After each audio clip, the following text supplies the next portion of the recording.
Question 19. Dewi has a box containing 11 socks. 6 of the socks are red, 4 are green, and 1 is yellow. Early one morning, without switching on the light, Dewi selects 2 socks at random. A. Calculates the probability that the first sock selected is yellow and the second is red. All right then. So you all know this is a probability question because they're asking you to calculate the probability. But there are so many different types of probability questions. And in this question here, you've got to think about conditional probability. This is where you have dependent events, okay? So what are dependent events? So dependent events are events that they can be affected by the previous events, okay? So in this question here, you're picking the first sock is yellow and then the second one is red.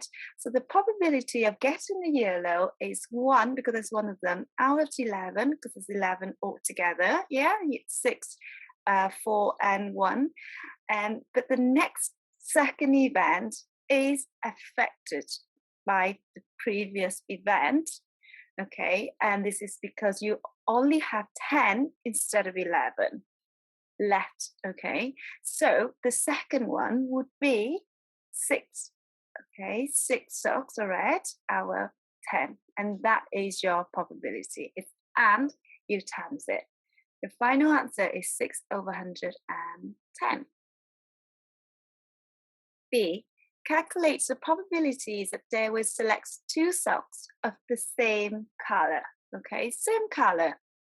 Right, so the same color, you either have red, red, or green, green, or yellow, yellow. But if you look at the yellow and yellow here, you only have 1 yellow, so that is it's impossible to have this possibility. So that is literally equals 0, isn't it? Right. Red and red, probability of red and red doing exactly the same thing as you've done in question A. Okay, there will be 6 out of 11 times 5 out of 10, and that is 30 out of 110.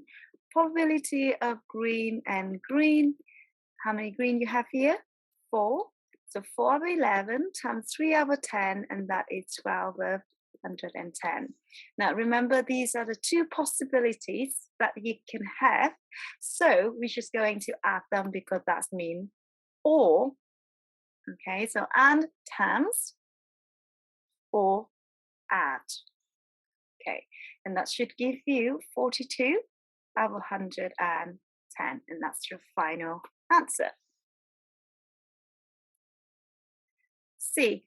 Calculate the probability that at least 1 green sock is selected.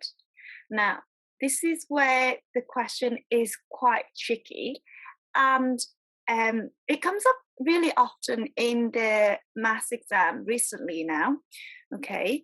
And you can actually list all the possibilities if you want to do it that way, okay? It's just going to be quite a lot of possibilities. For example, you can have a green, or you get a red, a green, whatever the possibilities that you're thinking of, they have to have at least 1 green. So you can't really have red, red, or just say yellow and red, for example, okay?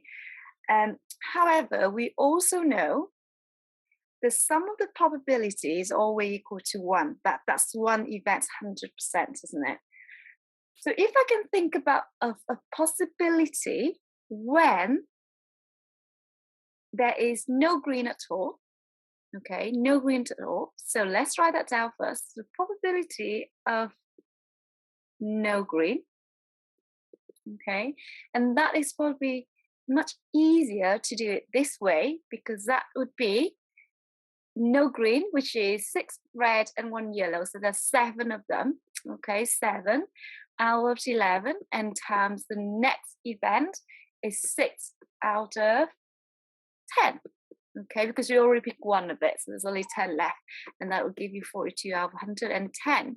So the probability of no green is 42 out of 110. Now the probability of at least 1 green is selected is the whole 1 take away the probability of no green. Okay, because you already eliminate that no green, then there's only at least one green is selected, and do that one take away 42 out of 110, and that is nice and easy. It's 68 out of 110, and that is your final answer.